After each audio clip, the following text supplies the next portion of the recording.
네, 여러분, 성경은 하나님의 말씀이라는 것 알고 계시지요? 우리 그리스도인들은 성경을 하나님의 말씀이라고 믿고 그렇게 신앙생활을 하며 살아가고 있습니다.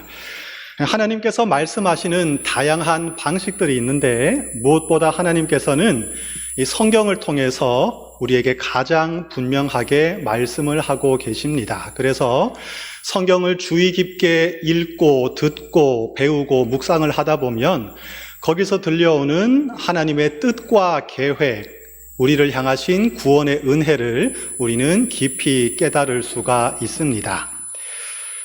그러므로 성경을 통하지 않고서는 하나님을 올바로 알 수도 없고 신앙생활을 제대로 할 수도 없습니다. 그런데 우리가 성경을 읽다 보면 가끔씩 좀 이상하다, 의아하다 하는 생각이 들 때가 있습니다. 성경에는 거룩하고 신비롭고 속세와는 구별되는 아주 고차원적인 내용들만 가득 들어 있어야 할 것 같은데 실제로 읽어보면 그렇지가 않기 때문입니다. 예컨대 성경 안에는 인간적인 이야기들이 많이 들어 있습니다. 때로는 이게 너무나 인간적인 내용이라서 정말로 하나님의 말씀이 맞나 하는 충격을 받을 때도 있습니다. 여러분 혹시 구약 성경 중에 아가서를 읽어본 적이 있으십니까? 읽어보신 분들은 다 아시겠지만 이 아가서는 언뜻 보면 남녀 간의 사랑을 노래하는 연애시처럼 그렇게 읽혀집니다. 아가서에는 하나님이라는 단어도 종교적인 언어도 등장하지 않습니다. 대신 남녀 간의 육체적인 사랑을 노래하는 식구들로 가득 차 있습니다. 그래서 유대교와 기독교에서는 아가서를 하나님의 말씀으로 인정해야 하는가 아닌가 하는 심각한 논란이 있었다고 합니다. 오랜 기도와 논쟁 끝에 아가서는 하나님과 이스라엘 백성의 언약적인 사랑, 그리고 신랑이신 예수 그리스도와 신부인 교회 사이에 영적인 사랑을 노래하는 책이다 하는 사실을 깨닫게 되었고 마침내 아가서는 성경으로 공인이 되게 되었습니다. 제가 조금 전에 이 성경 속에는 인간적인 이야기들, 인간적인 내용들이 많이 포함되어 있다고 말씀을 드렸습니다. 오늘 함께 살펴볼 본문인 로마서 16장도 조금 다르기는 하지만 비슷한 맥락에서 이해할 수가 있겠습니다. 하나님의 말씀인 이 성경 속에 살펴보시면 사람들의 이름이 계속해서 등장을 하고 있습니다. 저는 이 성경을 읽을 때 좀 이상하다는 생각이 들었습니다. 하나님의 말씀인데 하나님의 말씀은 나타나지 않고 왜 사람들의 이름이 이렇게 많이 등장하고 있는가? 그런 생각을 한 적이 있었습니다. 우리가 알다시피 신약 성경은 모두 27권으로 이루어져 있죠. 그 중에 13권 또는 14권을 사도 바울이 기록을 했다고 알려져 있습니다. 바울이 기록한 이 신약 성경을 가리켜서 우리는 바울 서신이라고 부르고 있습니다. 바울 서신 중에서 가장 심오하고 이해하기 어려운 책을 꼽으라고 한다면 단연 이 로마서를 꼽을 수가 있습니다. 신학자들은 로마서를 가리켜서 교리서라고 이렇게 이름을 붙였는데요. 여러분 교리라는 말을 들으니까 벌써부터 졸리시지요? 네, 아까 조금 전부터 졸리셨지만 지금부터 더 좀 졸린다는 그런 생각이 드시지요? 조금 딱딱하고 뭔가 어렵다. 이 로마서는 그런 느낌을 우리에게 전해주고 있습니다.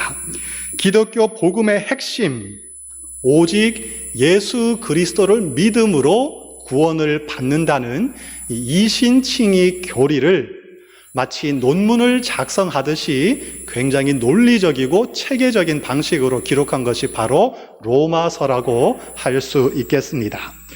기독교 2000년 역사 동안 수많은 사람들이 로마서를 읽고 이 로마서를 통해서 회심했고 영향을 받았고 위대한 믿음의 거장으로 성장을 했습니다.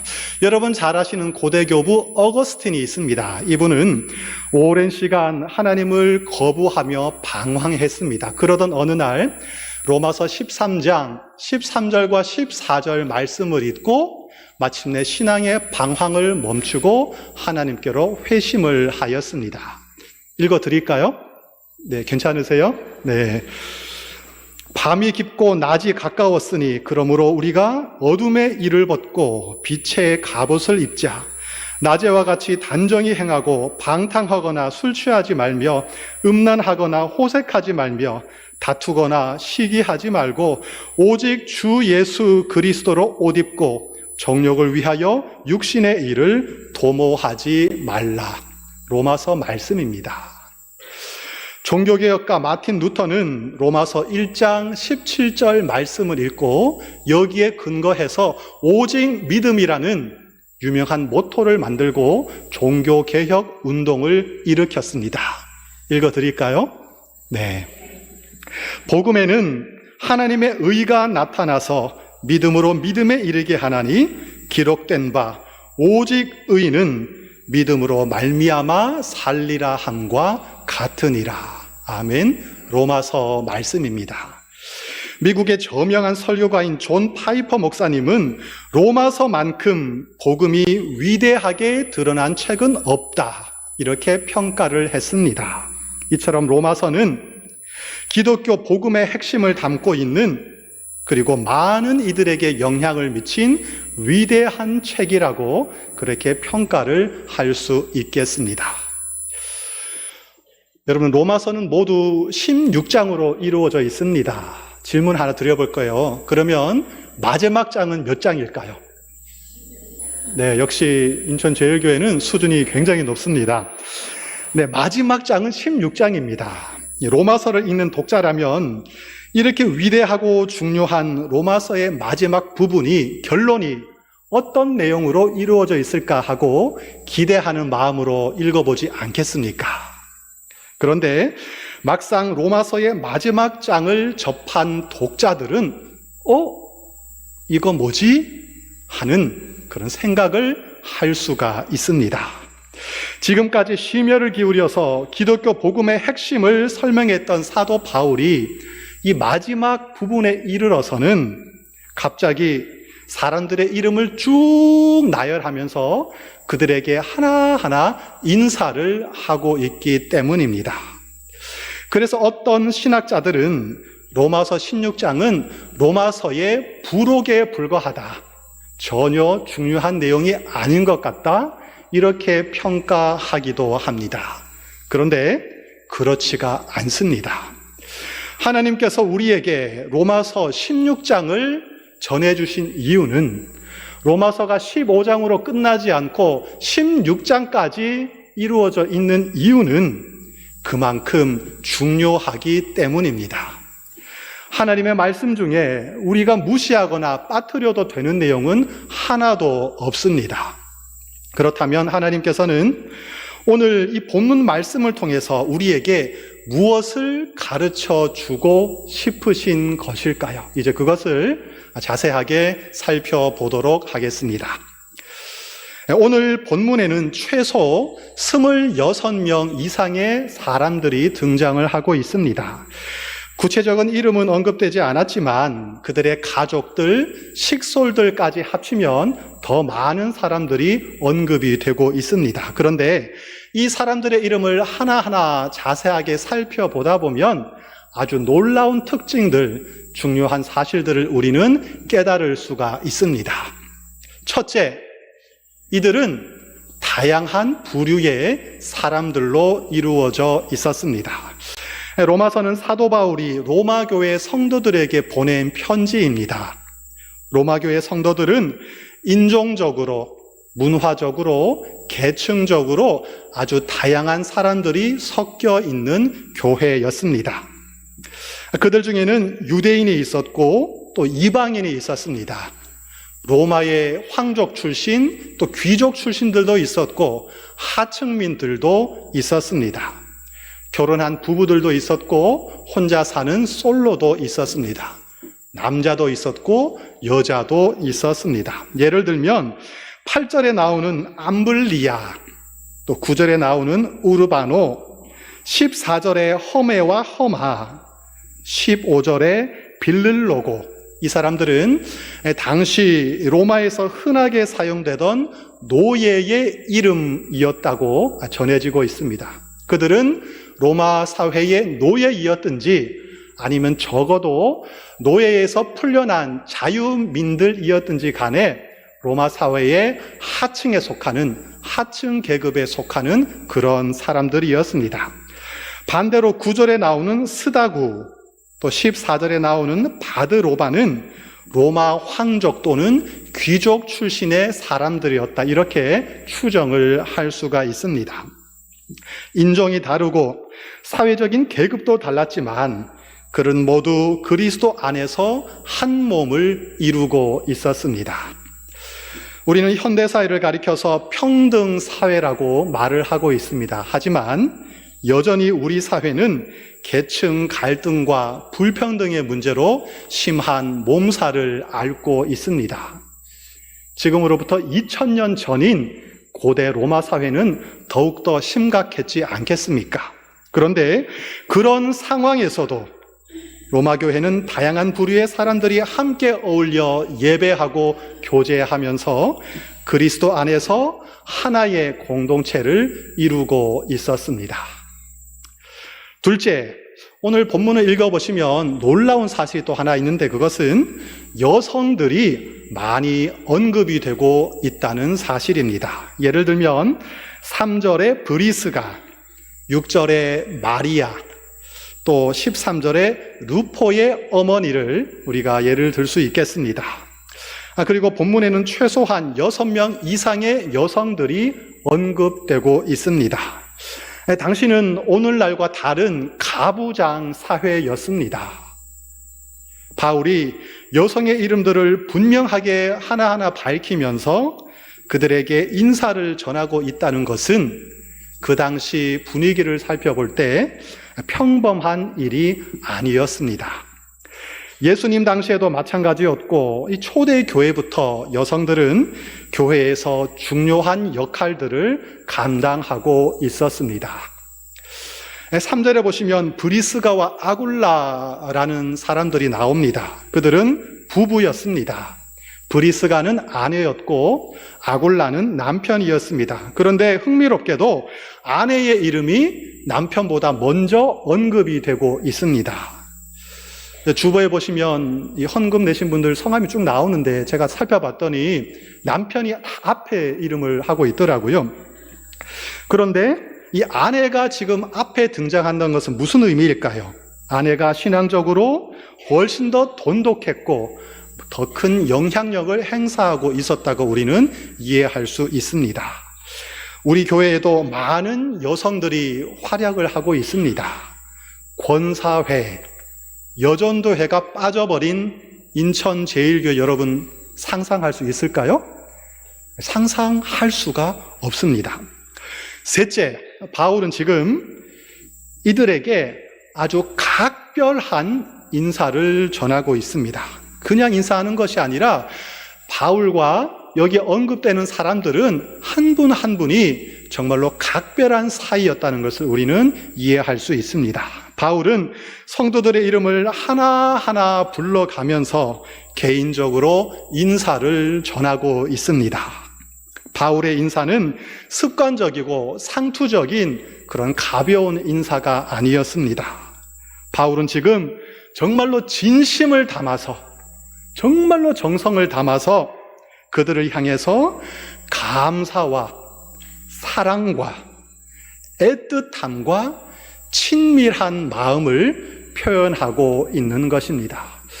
여러분 집에 돌아가셔서 혹시 시간이 되시면 오늘 설교를 들으신 이후에 이 설교의 내용을 기억하시면서 오늘 본문을 다시 한번 읽어보십시오. 사도 바울의 마음이 고스란히 느껴지실 것입니다.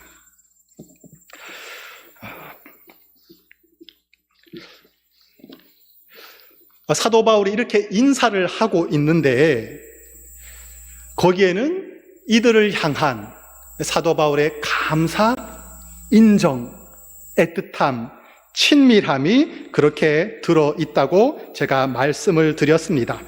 특별히 오늘 이 성경 말씀을 읽어보면 그들이 사도 바울에게 어떤 존재였는지, 그리고 사도 바울이 그들을 어떻게 생각했는지, 그들이 평소에 어떤 관계를 맺고 있었는지를 우리가 잘 알 수가 있습니다. 예를 한번 들어보겠습니다. 4절에 보시면 이렇게 되어 있습니다. 그들은 내 목숨을 위하여 자기들의 목까지도 내어놓았다. 브리스가와 아글라 부부는 사도 바울을 위해서 자신의 목숨까지 내어놓은 그런 사람들이었습니다. 또 그리고 7절에 보시면 이렇게 되어 있습니다. 나와 함께 갇혔던 안드로니고와 유니아. 여러분, 우리가 인생을 살 때, 내가 잘 나갈 때는 내 주위에 사람들이 넘쳐납니다. 그런데 내가 위기에 처하고 고생할 때는 그 많던 사람들이 다 어디 갔는지 나 혼자 남겨질 때가 있습니다. 여러분, 어려울 때 끝까지 함께하는 사람이 진정한 동료이고 친구가 아니겠습니까? 바울이 위기에 처했을 때 그들은 바울 곁에 끝까지 남아 있었고 바울과 함께 고난받는 것을 기꺼이 감수했던 사람이었습니다. 또 6절에 보시면 이렇게 되어 있습니다. 많이 수고한 마리아. 그리고 12절에는 주 안에서 수고한 드루베나와 드루보사, 또 주 안에서 많이 수고하고 사랑하는 버시, 이런 표현들이 등장하고 있습니다. 우리가 평소에 이 수고라는 단어를 즐겨 사용하지 않습니까? 장로님, 집사님, 권사님 수고하셨습니다. 그런데 우리가 사용하는 그 수고는 좀 어떻게 보면 가벼운 그런 느낌이 들 때가 있는데, 오늘 사도 바울이 사용하는 이 수고라는 단어 안에는 굉장히 무거운 무게감이 들어 있습니다. 정말로 많이 쓰셨습니다. 정말로 고생하셨습니다. 고생하게 만들어서 정말로 미안합니다 하는 인정, 감사, 미안한 마음이 깊이 배어 있습니다. 특별히 바울은 이 로마교회 성도들을 가리켜서 동력자라고 표현을 하고 있습니다. 이 동력자라는 단어는 사도 바울이 즐겨 사용하는 단어입니다. 3절에 보시면 그리스도 예수 안에서 나의 동력자들, 또 9절에 보시면 그리스도 안에서 우리의 동력자, 이렇게 표현하고 있지요. 그럼 동력자가 무슨 말입니까? 한자어로 풀어보면 같은 일을 하는 사람, 함께 일하는 사람, 이런 뜻이 거기에 들어 있습니다. 그런데 신약 성경에서 사용되는 동력자는 그보다 더 깊은 영적인 의미를 담고 있습니다. 동력자는 오늘 본문에 나오는 것처럼 예수 그리스도 안에 함께 있는 사람들입니다. 예수 그리스도 안에 함께 모여서 하나님의 일을 함께 하는 사람들이 바로 동력자입니다. 동력자는 서로 돕고 격려하면서 하나님 나라라는 같은 목표를 향해 함께 걸어가고 있습니다. 동력자는 기쁨도 함께 나누고 슬픔도 함께 나눕니다. 서로의 부족함을 보완하고 채워주면서 함께 성장해 나가는 것이 바로 동력자라고 우리는 이해할 수 있습니다. 우리가 오늘 본문을 통해 알 수 있듯이 바울 곁에는 수많은 동력자들이 있었습니다. 신약 성경 중에 13권을 집필하고 차도 없고 비행기도 없던 그 시절에 지구 반바퀴에 해당하는 거리를 직접 걸어서 선교 여행을 떠났던 위대한 바울이었습니다. 바울을 가리켜서 기독교의 두 번째 창시자라고 일컬을 만큼 많은 학자들은 바울을 높이 평가하고 있습니다. 만약 바울이 없었다면 아마도 기독교는 팔레스타인 지역에 국한된 작은 지역 종교로 전락하고 말았을 것입니다. 바울의 수고로 말미암아 복음은 전 세계로 전파되었고 기독교는 세계적인 보편 종교로 성장할 수 있었습니다. 그런데 이 모든 일은 바울 혼자 이룬 것이 아니었습니다. 바울도 연약한 인간입니다. 동력자들의 격려와 후원과 도움이 없었다면 바울은 지쳐 쓰러졌을 것이고 포기하고 말았을 것입니다. 하나님께서는 바울을 그냥 홀로 내버려 두지 않으시고 바울에게 수많은 신실한 동역자들을 보내주셨습니다. 바울은 동역자들과 함께 일하면서 끝까지 사명을 완수할 수 있었습니다. 그 누구도 혼자 일할 수는 없습니다. 하나님의 일은 함께 하는 것이고 함께 해야만 가능한 것이라고 하나님 오늘 우리에게 말씀하고 계십니다. 그러므로 내가 제일 똑똑하다고, 내가 제일 잘났다고, 나 혼자 다 할 수 있다고 착각하면 안 됩니다. 겸손하게 서로를 돌아보며 함께 하는 법을 우리는 배워야 할 것입니다. 하나님께서 오늘 이것을 우리에게 가르쳐 주고 계시는 것이 아닐까 저는 묵상을 해 보았습니다. 여러분, 하나님께서 일하시는 독특한 방식이 있습니다. 그것은 뭐냐면 사람들을 통해서 일하시는 방식입니다. 참 이상합니다. 하나님 왜 그렇게 일하실까? 이해하기 어려울 때가 있지만 하나님은 하나님의 사람들을 불러 모아서 그들을 통해서 일을 하십니다. 지금 이 자리에도 사람들이 모였습니다. 그렇죠? 혹시 지금 사람 아닌 분 계십니까? 사람들이 여기 모여 있습니다. 로마교회만큼은 아니지만 우리 인천제일교회에도 참으로 다양한 사람들이 모였습니다. 성격도 다르고 고향도 다르고 마음씨도 다르고 말투도 다르고 생각도 다릅니다. 그런데 우리 모두는 예수 그리스도 안에서 한 몸을 이룬 동역자들이다. 이렇게 말씀하고 계십니다. 예수님을 위해 함께 수고하고 함께 기뻐합니다. 하나님 나라를 위해 함께 일하고 같은 목표를 향해 함께 걸어가고 있습니다. 하나님은 연약하고 부족한 우리를 불러 모아서 우리를 통해서 참으로 위대한 일들을 행해 오셨습니다. 78년 전 동인천 이곳에 인천제일교회를 세우셔서 수많은 사람들에게 영적인 양식을 공급해 주셨습니다. 인천제일교회를 거쳐간 수많은 사람들이 전국 각지 세계 여러 곳에서 선한 영향력을 행사하며 멋있게 살아가고 있습니다. 인천제일교회를 통해서 여러 지역교회들이 분립 개척되었고 지금은 상당한 규모의 교회로 성장을 했습니다. 이를 위해서 하나님께서는 훌륭하신 목사님들을 세워주셨습니다. 특별히 지난 27년 동안 손신철 목사님을 세워주셔서 인천제일교회를 안정적이고 든든하고 자랑스러운 교회로 이렇게 발전을 시켜주셨습니다. 그뿐이 아니었습니다. 하나님께서는 신실한 동역자들을 많이 보내주셨습니다.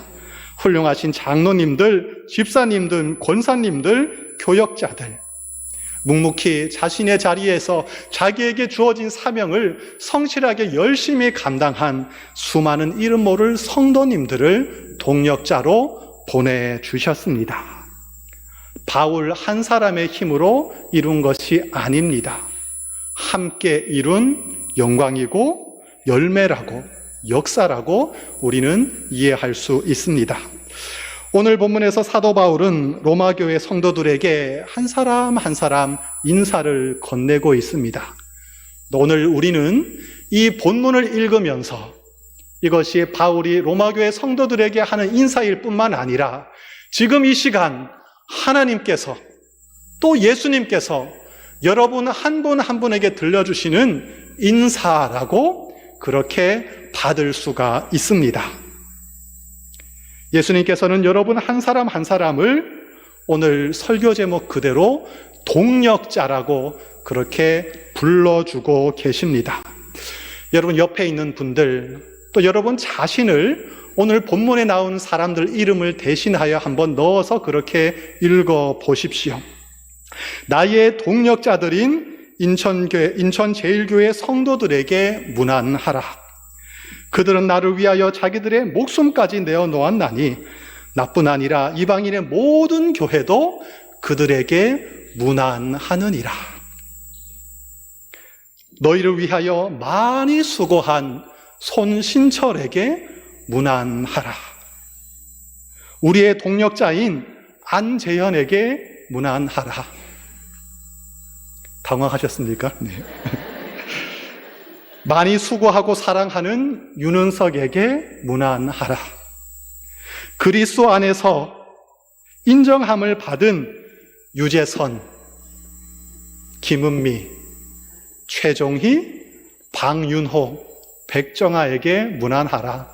제가 다 할 수 없어서 생각나는 대표들만 말씀을 드렸습니다. 이름 안 불렸다고 섭섭해하지 마십시오. 네.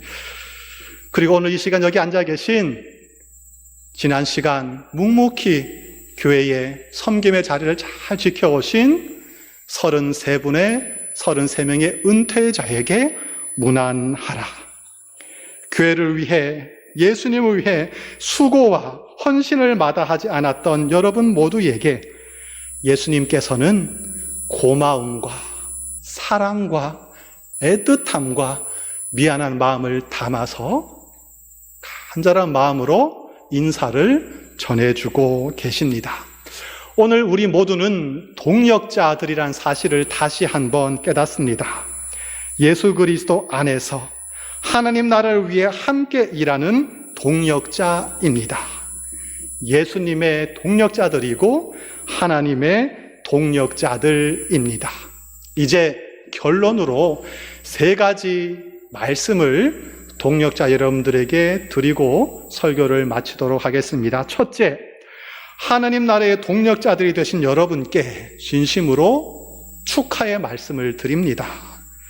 이것은 아무에게나 주어지는 영광이 아닙니다.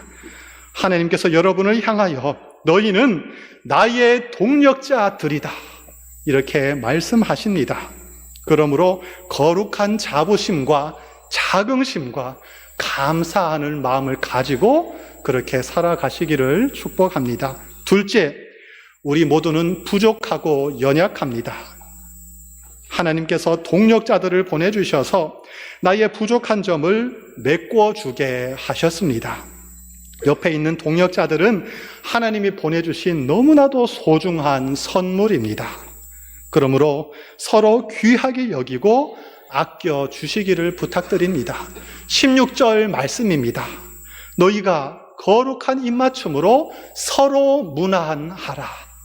서로 감사하시고 서로 축복하시는 우리 성도님들 다 되시기를 바랍니다. 셋째, 하나님은 사람을 통해서 일하십니다. 교회도 사람들의 모임입니다. 일할 것이 너무나도 많습니다. 일할 사람들이 필요합니다.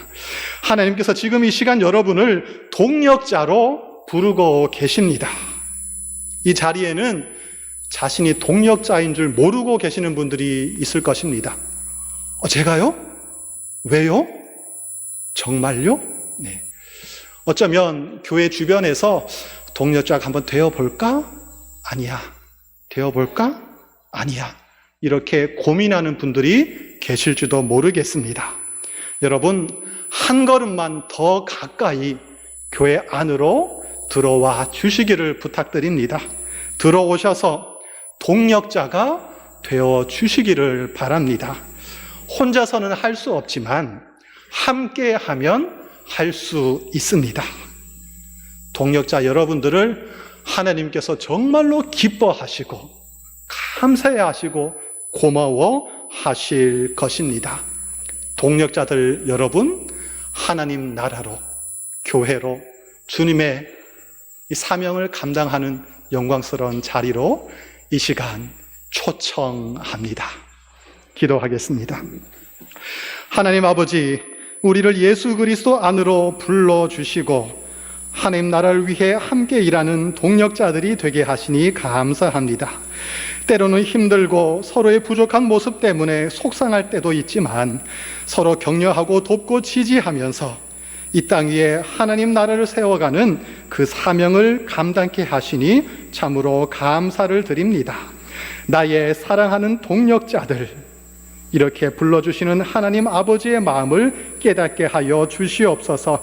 하나님의 동력자라는 거룩한 정체성과 자부심을 가지고 주님을 위한 수고를 기꺼이 감수하는 믿음의 사람들이 다 되게 하여 주시옵소서. 예수님의 이름으로 기도하옵나이다. 아멘.